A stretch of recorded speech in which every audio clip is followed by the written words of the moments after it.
Hi అండి, నేను మా యూనివర్సిటీకి వెళ్తున్న టైంలో ఇక్కడ ఒక గోవులు, ఎద్దులు, కోడిదూడల మంద అయితే ఒకటి ఉంది. మీకు నేను చూపిస్తాను. ఉమ్మడి గుంటూరు జిల్లా తుళ్ళూరు మండలం ఐనవోలు. చూడండి, అక్కడ కనిపిస్తున్న బిల్డింగ్స్ మా యూనివర్సిటీ. ఇక్కడ డైలీ చెత్త వేసిన వెంటనే ఇక్కడ ఆవులు, కోడిదూడలు, చిన్న చిన్న దూడలు ఇక్కడికి వచ్చి తింటూ ఉంటాయన్నమాట. ఇది బ్యాడ్ థింగ్. చూడండి, అక్కడ ఒక చిన్న బుల్లి దూడ ఉంది, మీకు నేను చూపిస్తాను. చూడండి, ఈ రోడ్డు మీద ఎంత బుల్లి దూడ ఉందో, ఎంత క్యూట్గా ఉందో. హాయ్ బుడ్డిదానా, నిద్రపోతుంది. బహుశా అందులో ఈ దూడ తల్లి ఉన్నట్టుంది. ఆ మంద కూడా మీకు దగ్గరికి వెళ్ళి చూపిస్తాను.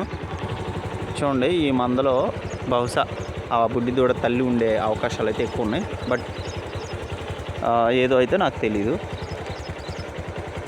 మూగజీవులు అంటే ఇష్టపడేవారు ఈ వీడియోని లైక్ చేయండి, మన ఛానల్ని సబ్స్క్రైబ్ చేయండి. మన ఛానల్ మంచివాడు యూట్యూబ్ ఛానల్. పక్షులు, మొక్కలు, మూగజీవుల్ని సంరక్షించడం కోసం పెట్టడం జరిగింది. నాకు సపోర్ట్ చేయండి. Thank you all.